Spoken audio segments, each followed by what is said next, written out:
आज हमारे देश में caste based atrocities, caste based discrimination ये कोई परसेप्शन नहीं है, ये एक well documented harsh and sad reality है हमारे समाज की, कि हमारे समाज के दूर दराज के इलाकों, गांव, कोनों, कस्बों, सड़कों, शहरों से लेकर यूनिवर्सिटी स्पेसेस के अंदर जातिवाद, जातिवादी भेदभाव, जातिवादी शोषण, उत्पीड़न होता है।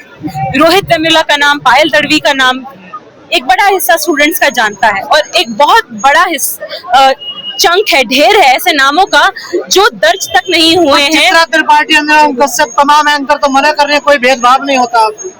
देखिए, पार्लियामेंट की स्टैंडिंग कमेटी देख लीजिए, यूजीसी का खुद का डाटा देख लीजिए कि पिछले सालों में 2019-20 से लेकर 2023-24 का अगर आप डाटा उठा ले, 178 से बढ़कर 378 के करीब केसेस हो जाते हैं कास्ट बेस्ड एट्रोसिटीज के सेंट्रल यूनिवर्सिटीज में, और ये सारी यूनिवर्सिटीज की भी बात नहीं कर रहे हैं। करीब 3500 में से केवल 2200 यूनिवर्सिटीज का आंकड़ा है। और अगर आपको बताएं कि साल दर साल करीब 118%, अगर मैं सही से याद करके बता पा रही हूँ, दर से ये एक्ट्स ऑफ वायलेंस, ये एक्ट्स ऑफ डिस्क्रिमिनेशन यूनिवर्सिटीज में साल दर साल बढ़ रहे हैं। तो साफ सी बात है कि सरकार भी मानती है, सरकार की पार्लियामेंट्री स्टैंडिंग कमेटी भी मानती है, यूजीसी भी मानती है कि यूजीसी इक्विटी गाइडलाइंस की जरूरत थी और इसीलिए उनको लाया जाता है। पर यहाँ पर ये बात सिर्फ यहीं तक नहीं है। इन गाइडलाइंस को बहुत ही शॉर्टी तरीके से फ्रेम किया गया है, इन गाइडलाइंस को बहुत वेग तरीके से फ्रेम किया गया है, बहुत प्रॉब्लमेटिक तरीके से इनको फ्रेम किया गया है। ये अनडिनाइबल है, किसी से छुपा हुआ नहीं है। आज यहाँ पर सरकारी मीडिया, सरकार के अलग अलग तंत्र छात्रों के एक हिस्से को डराने धमकाने में इस तरीके से तुले हुए हैं कि आपको फांसी के तख्ते पर पहुंचा दिया जाएगा, आपको जेल हो जाएगी, आपको गलत केसेस में फैब्रिकेट करके आपको तिहाड़ भेज दिया जाएगा। ये डर का माहौल उनके अंदर क्यों बनाया जा रहा है? क्योंकि इस तरीके के कंफ्यूजन का स्कोप इन गाइडलाइंस में यूजीसी ने और शायद सरकार ने जानबूझकर बनाकर छोड़ा है, ताकि ये मामला किसी न किसी तरीके से सवर्ण बनाम अन्य हो जाए। पर ये मामला सवर्ण बनाम अन्य का नहीं है, ये मामला है सोशल जस्टिस बनाम शोषण का, ये मामला है शोषण बनाम न्याय का। आज इस देश में जब एक छात्र पिछड़ी जाति का किसी भी या फिर आर्थिक पिछड़े परिवारों से जब वो आ रहा है, सिर्फ पिछड़ी जाति का ही छात्र नहीं, जो आर्थिक तौर पर पिछड़े परिवारों से भी आ रहे हैं, वो भी कितना स्ट्रगल करके इस यूनिवर्सिटी कैंपस के अंदर आते हैं और उसके बाद कितनी चुनौतियों का सामना करते हैं एजुकेशनल जर्नी में, बजाय इसके कि उनका ध्यान, उनका फोकस पढ़ाई पर हो, कहीं उनको भेदभाव का शिकार होना पड़ता है, कहीं अलग अलग तरीके से छात्रों को मानसिक तौर से लेकर को बांट दिया गया है। अरे इसी यूनिवर्सिटी में अभी आपको शहीद भगत सिंह कॉलेज की घटना आई थी कुछ महीनों पहले, कि एक छात्र को, जो दलित छात्र था, उसको अकेले में बुलाकर उसके साथ मारपीटाई करी गई थी। आप लोगों को ये घटना आप जानते होंगे। छात्रों से लेकर टीचर्स तक शिकार होते हैं जाति आधारित भेदभाव और एट्रोसिटीज का। तो इन गाइडलाइंस की जरूरत थी, ये बात किसी से भी छुपी नहीं हुई है। पर इन गाइडलाइंस को इस तरीके से क्यों लाया गया? यहाँ पर एक इक्विटी कमेटी के फॉर्मेशन की बात हो रही है। उस इक्विटी कमेटी में कहा जा रहा है कि जो मेंबर्स होंगे वो हेड खुद नॉमिनेट करेंगे, मतलब उस इक्विटी कमेटी का जो चयन है वो तक फेयर नहीं होगा, तो उसकी जांच निष्पक्ष कैसे हो सकती है? जहां पर उस कमेटी का फॉर्मेशन ही इलेक्टेड होना चाहिए था, इलेक्टेड मेंबर्स होने चाहिए थे उसमें, वो इलेक्टेड नहीं है। दूसरी चीज, यूनिवर्सिटीज के अंदर रैगिंग एक क्रिमिनल ऑफेंस है, लेकिन कास्ट बेस्ड एट्रोसिटीज को यहाँ पर क्रिमिनल ऑफेंस का दर्जा नहीं दिया गया है। कोई स्टूडेंट सुसाइड कर ले रहा है, यूनिवर्सिटी छोड़ने के लिए मजबूर है, वो सिविल ऑफेंस है। और ये जो इनकी इक्विटी कमेटी बनेगी, जो एचओडी के संरक्षण में बननी चाहिए थी, संरक्षण में नहीं बन रही, उसके निरीक्षण में बनेगी। उनके पसंद के लोग उसमें नॉमिनेट किए जाएंगे। जो अक्यूज पाए जाते हैं कई बार इसी तरीके के केसेस में, वो खुद जज, जूरी, एक्सिक्यूशनर होंगे इन केसेस में, और उनसे उम्मीद की जाएगी कि वो न्याय दें, और उसके बाद जो फाइंडिंग निकलेगी भी वो डिसाइड वही करेंगे कि वो बाइंडिंग है कि नहीं। तो पहली बात तो इतना ढीला ढाला ड्राफ्ट हमारे सामने पेश किया गया है, जो पिछड़े हैं उनको भी न्याय प्रॉमिस नहीं कर रहा, और जो तथाकथित सवर्ण जाति से आ रहे हैं उनके लिए भी जानबूझ कर किया गया, सब जानबूझकर किया गया है। आप देखिए ये ध्रुवीकरण क्यों पैदा किया गया है? सरकारें हमारी अंग्रेजों के जमाने से लेकर आज तक दो तरीके की राजनीति करती आ रही हैं, एक भड़कावे की राजनीति और भटकावे की राजनीति, और आज यहाँ पर वही डिवीजन किया जा रहा है। ये हमारी कोर्ट कहती है कि इसको स्टे हम इस पर हम स्टे कर रहे हैं क्योंकि इससे डिवीजन डिवीजन होगा। अरे बटे हुए समाज को आप कितना बांट दोगे? आप बांट रहे हो इस तरीके का ध्रुवीकरण करके। बटे हुए समाज को अगर हम इन डिविजन्स को देखना बंद कर देंगे, इन एट्रोसिटीज को देखना बंद कर देंगे, तो उससे ये एट्रोसिटीज बंद नहीं हो जाएंगी, ये डिविजन्स खत्म नहीं हो जाएंगे। उनको खत्म करने के लिए, बेहतर समावेशी माहौल बनाने के लिए, बेहतर स्पेस बनाने के लिए, इंक्लूसिविटी बनाने के लिए इन गाइडलाइंस की जरूरत थी और इसलिए इन गाइडलाइंस की जरूरत है।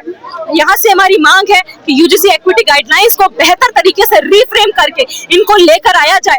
अरे पॉश एक्ट हमारे सामने मौजूद है, prevention of sexual harassment act, उसमें दो तरीके के डिविजन है साफ तौर पर। अनसब्सटैंशिएटेड केस कि आपने कंप्लेंट किया पर आप सब्सटैंशिएट नहीं कर पाए, और एक ऐसा केस जो फॉल्स केस है, तो उसमें प्रोविजंस हैं कि जिसने फॉल्स केस रखा है उसके खिलाफ एक्शन होगा। वो प्रोविजंस आप इन गाइडलाइंस में भी लेकर आइए।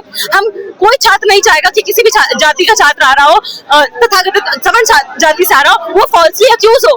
तो इस तरीके से इन गाइडलाइंस के प्रोविजंस को विरोध करने वालों की यही तो मांग है ना। देखिए, इन गाइडलाइंस को इस तरीके से फ्रेम किया जाए कि इनका मिसयूज ना हो सके, इसमें जस्टिस का डाइल्यूशन ना हो सके। और जो लोग कह रहे हैं कि ये सवर्ण जाति के छात्रों के खिलाफ है, अरे सिंपल सी बात है, आप उठा कर देखिए। साफ बात ये है, ये एक्ट कहता है कि पीडब्ल्यूडी के स्टूडेंट्स जेंडर बेस पर अगर कोई डिस्क्रिमिनेशन होता है, ईडब्ल्यूएस, एससी, एसटी और ओबीसी भी क्लियरली मेंशन्ड है। तो ओबीसी कम्युनिटी के अंदर आप मंडल कमीशन के 11 पॉइंटर्स उठाकर देख लीजिए। देश के अलग अलग हिस्सों में ब्राह्मण जाति के भी लोग ओबीसी में आ जाते हैं, क्षत्रिय जाति के भी आ जाते हैं, वैश्य जाति के भी आ जाते हैं। तो साफ तौर पर ये बात ही जायज नहीं की सवर्ण जाति के लोग। यहाँ से शुरू हुआ ना कि ओबीसी को क्यों ऐड कर लिया गया है इसमें? ओबीसीज में भी एक सेगमेंटेशन है। ओबीसीज में भी कुछ जातियां दबंग हैं, कुछ जातियां पिछड़ी हैं और अति पिछड़ी हैं। ये बात यूनिवर्सिटीज, ये बात जिन यूनिवर्सिटी कैंपसेस में ये गाइडलाइंस आने वाली हैं, वहीं पर मंथन होकर ये विचार किस तरीके से पॉलिसी फ्रेमवर्क में शामिल किया जाए, उसी रास्ते से ये समाज में आया है। तो आज इसको पूरी तरीके से इग्नोर करते हुए इन गाइडलाइंस को लाया गया। इन गाइडलाइंस की अपनी दिक्कतें हैं, इन गाइडलाइंस की अपनी प्रॉब्लमैटिक है। इसीलिए हम यहाँ पर इन गाइडलाइंस की खामियों को गिनाते हुए इन मांगों को दोहराने आए हैं कि यूजीसी 2026 की जो एक्विटी गाइडलाइंस है, इनको दोबारा स्पष्टीकरण नहीं है, इनको दोबारा से रिफ्रेम किया जाए। उसके अलावा एक्विटी कमिटी फॉर्मेशन का जो प्रावधान है, उसमें नॉमिनेटेड मेंबर्स की जगह इलेक्टेड मेंबर्स का प्रावधान हो, ताकि फेयर इंक्वायरी इंश्योर की जा सके। उसके अलावा क्लियर लीगल डिस्टिंक्शंस हो, जिससे कि मिसयूज और जस्टिस का डाइल्यूशन प्रिवेंट किया जा सके। किसी छात्र किसी भी जाति से आता है, उसको ये डर ना लगे कि उसको फॉल्सली अक्यूज किया जा सकता है। और इसके साथ ही साथ बाकी देश की आम जनता से यही अपील है कि सरकार की एजेंसियों की इस तरीके की जो साजिशें हैं, अनक्लियर वेग गाइडलाइंस लाकर के हम आपस में ही ध्रुवीकरण होकर पोलराइजेशन का शिकार होते रहे, सवर्ण वर्सेस अवर्ण करते रहें, इस झांसे में हम ना फंसे। मेरी जाति, तेरी जाति, किसी की भी जाति, उस जाति को खत्म करके हमें जातिवाद, तो मोदी जी की जाति निकाल कर उनको गालियां दी जा रही है। जातिवादी हिंसा, शोषण और भेदभाव इसलिए हो रहा है क्योंकि जाति अभी भी है, और उसको सुधार करते हुए, उसको रोकथाम करते हुए आगे का रास्ता इसी में है कि मेरी जाति, तेरी जाति, इसको खत्म करते हुए, इस झगड़े से आगे बढ़ते हुए हम बेहतर समाज के रास्ते में अपने जो असल बेहतर संघर्ष है, बेहतर शिक्षा सब तक पहुंचे, उन संघर्षों को और किस तरीके से बेहतर कभी बनेगा ये जो शुद्ध समाज है, सेवा ही करे, ये पढ़े लिखे ना देखे, तभी बेहतर समाज बनेगा। ये देखिए, हमारा संविधान भी ये बात कहता है कि सोशल जस्टिस जो है वो हक है हमारा, वो चैरिटी नहीं है। और संविधान को मानते नहीं है लोग नहीं मानते, लेकिन सरकार भी इस बात को नकारती नहीं है कि संविधान को हम नहीं मानेंगे। तो साफ सी बात है कि यहाँ पर सरकारें, यूजीसी खुद मानते हैं कि इन गाइडलाइंस की जरूरत थी, इसलिए इनको लाया गया है, पर इनकी खुद भी जो अल्टीरियर मोटिव है, इनके जो भी दूसरी मंशाएं हैं, ये ध्रुवीकरण करने का जो साफ तौर पर हमें दिख रहा है, वही साफ तौर पर विजिबल है हमें। इस तरीके की खराब तरीके से जो फॉर्मुलेट किया गया इन गाइडलाइंस को, उसमें उसको सुधारा जाए। इस तरीके नहीं तो आज आप कह रहे हैं कि इन गाइडलाइन को वापस ले लिया जाएगा, कल को आप कहेंगे SC ST एक्ट हम वापस ले लेंगे, ये तो स्लाइडिंग स्कोप हो जाएगा ना। कि यहाँ पर आप कह रहे हैं कि देश बट रहा है इस तरीके से, कल को आप कहेंगे SC ST एक्ट भी हम वापस ले लेते हैं क्योंकि बट रहा है देश, जबकि देश तो पहले से जैसे बटा हुआ नहीं था। अरे बटे हुए देश में एक देश जो पहले से बटा है, इतना गैर बराबर है, शोषण है, उत्पीड़न है, जहाँ पर वहीं पर ना सामाजिक सुधार और न्याय की जरूरत है। तो न्याय को बेहतर तरीके से कैसे लाया जाए, उसके लिए पीछे बहुत डेटा, बहुत सारा हमारे आप जिसको कह सकते हैं यूजीसी के पास। आपको तो गधा बताया जा रहा है ना कि इन गधों को घोड़ा क्यों बनाया जाए, ये गधे गधे ठीक है, ये कहा जा रहा है ना सर। हम देखिए उनकी मंशा तो क्लियर है ना, देखिए गाइडलाइन ऐसा नहीं कह रही हैं। जो लोग इस तरीके की बातें कर रहे हैं उनकी मानसिकता को ही रोकने और रोकथाम करने के लिए ऐसी गाइडलाइंस की जरूरत मानसिकता है। से कैसे निकलेगा बाहर, ये कैसे खत्म होगा? गाइडलाइंस लाना, बेहतर गाइडलाइंस लाना पहला कदम है, ये आखिरी कदम नहीं है। हम नहीं कह रहे हैं कि इनके लाने से ही सारा रामबाण इलाज हो जाएगा, लेकिन एक बात बताइए, जब हम अगर बेकार गाइडलाइंस पे इतना बवाल है, अच्छी आ गई तो कितना बवाल होगा जैसे। अगर किसी घर में चोरी रोकनी है, आप दरवाजा और ताला लगाएंगे ना, लेकिन ताला ही खराब है, दरवाजे में ही छेद है, खोखले हैं, तो चोरी होगी। अगर गाइडलाइंस ही खराब है तो रोकथाम कैसे होगी?